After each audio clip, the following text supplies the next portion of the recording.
मनुजी ने पूछा, निष्पाप परमात्मन, कृष्ण मृगचर्म प्रदान करने की विधि, उसका समय तथा कैसे ब्राह्मण को दान देना चाहिए, इसका विधान मुझे बताइए। इस विषय में मुझे महान संदेह है। मत्स्य भगवान बोले, राजन, वैशाख पूर्णिमा को चंद्रमा एवं सूर्य के ग्रहण के अवसर पर माघ, आषाढ़ तथा कार्तिक की पूर्णिमा तिथि में सूर्य के उत्तरायण रहने पर तथा द्वादशी तिथि में कृष्ण मृगचर्म दान का महाफल कहा गया है। जो ब्राह्मण नित्य अग्न्याधान करने वाला हो उसी को वो दान देना चाहिए। अब जिस प्रकार और जिस विधान से वो दान देना चाहिए उसे मैं बतला रहा हूँ, सुनिए। नरेश्वर, पवित्र स्थान पर गोबर से लिपी हुई पृथ्वी पर सर्वप्रथम सुंदर ऊनी वस्त्र बिछाकर फिर खुर और सींगों से युक्त उस कृष्ण मृगचर्म को बिछा दे। उस मृगचर्म के सींगों को सुवर्ण से, दांतों को चांदी से, पूंछ को मोतियों से अलंकृत कर उसे तिलों से आवृत कर दे। बुद्धिमान पुरुष उस मृगधर्म को तिलों से पूरित कर वक्ष से ढक दे। उसकी सुवर्णमय नाभि बनाकर उसे अपनी शक्ति के अनुकूल रत्नों तथा सुगंधित पदार्थों से विशेष रूप से अलग कर दे। फिर क्रमानुसार कांसे के बने हुए 4 पात्रों को उसको चारों दिशाओं में रखे। फिर पूर्व आदि दिशाओं में क्रमशः 4 मिट्टी के पात्रों में भूत, दुग्ध,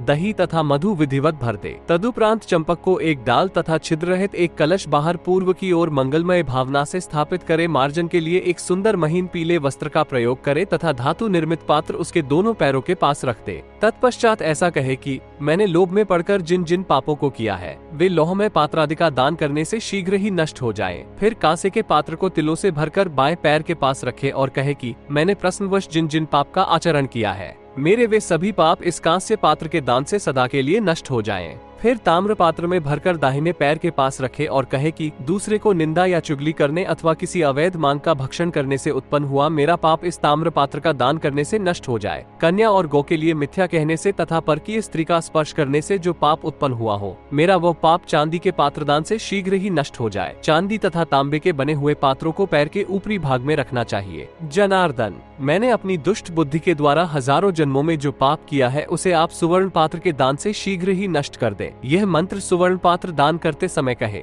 उस समय सुवर्ण, मोती, मूंगा, अनार और बिजीरा नौबू को अच्छे पात्र में रखकर उस मृगचर्म के कान, खुर और सींग पर स्थापित कर दे। यथोक्त विधि के अनुसार ऐसा करके सभी प्रकार के शक फलों को भी रख दे। महीपते, तत्पश्चात जो ब्राह्मण श्रेष्ठ प्रतिग्रह की विधि का ज्ञाता, विद्वान और अग्न्याधान करने वाला हो तथा स्नान के पश्चात 2 सुंदर वस्त्र को धारण कर अपनी शक्ति के अनुसार अलंकृत भी हो, ऐसे ब्राह्मण को उस मृगचर्म के पुच्छ देश में दान देने का विधान है। उस समय उसके समीप इस मंत्र का उच्चारण करना चाहिए, जो कृष्णाजिनेति शून्य। इस मंत्र का उच्चारण कर कृष्ण मृगचर्म, सुवर्ण, मधु और घृत ब्राह्मण को दान करता है, वो सभी दुष्कर्मों से छूट जाता है। 11-22 जो मनुष्य खुर तथा सींग सहित कृष्ण मृगचर्म को तिलों से ढककर एवं सभी प्रकार के वस्त्रों से अलंकृत कर विशेष खायुक्त शासकी पूर्णिमा तिथि को दान करता है, उसने निःसंदेह समुद्रों, गुफाओं, पर्वतों एवं जंगलों समेत 7 द्वीपों से युक्त पृथ्वी का दान कर दिया। कृष्णाजिन, तुम कृष्ण स्वरूपधारी देवता हो, तुम्हें नमस्कार है। सुनंदान, तथा तुम्हारे दान से जिसके समस्त पाप नष्ट हो गए हैं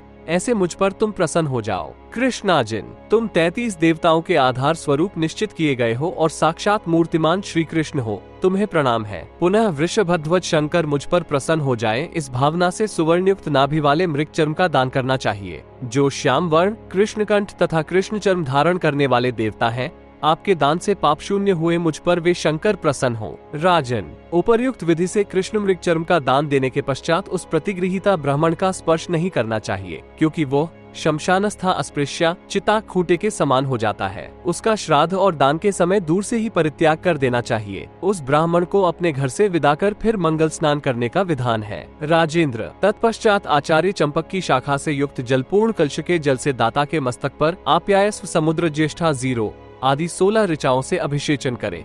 तब वो 2 बिना फटे वस्त्रों को पहनकर आचमन करके पवित्र होता है। पुनः उस वस्त्र को कलश में डालकर उसे चौराहे पर फेंक दे। इसके बाद देवताओं की प्रदक्षिणा कर मंडप में प्रवेश करे। तदनंतर ब्राह्मण उस पीत वस्त्रधारी सपत्नीक यजमान का मार्जन करे। यदि यजमान मुक्ति की इच्छा रखता हो तो ब्राह्मण संबंधी घट से उसका मार्जन करे। राजन, यदि यजमान लक्ष्मी का अभिलाषी हो तो विष्णु संबंधी कलश के जल से उसका मार्जन करे। यदि राज्य की कामना हो तो इंद्र संबंधी कलश के जल से यजमान के मस्तक पर अभिषेक करे। द्रव्य और प्रताप की कामना करने वाले यजमान का अग्नि संबंधी कलश के जल से सिंचन करे। मृत्यु पर विजय पाने के विधान के लिए यम संबंधी कलश के जल से अभिषेक करे। तत्पश्चात यजमान को तिलक लगाए। दाता ब्राह्मणों को दक्षिणा देकर कृष्ण मृगचर्म दान की सिद्धि के लिए उनसे विशेष रूप से आशीर्वाद ग्रहण करे। नृपति श्रेष्ठ, इसके करने से जो तुष्टि प्राप्त होती है उसका वर्णन करने की शक्ति यद्यपि देवताओं में भी नहीं है, तथापि मैं संक्षेप में बतला रहा हूँ। सुनिए। वो दाता निश्चय ही समग्र पृथ्वी के दान का फल प्राप्त करता है,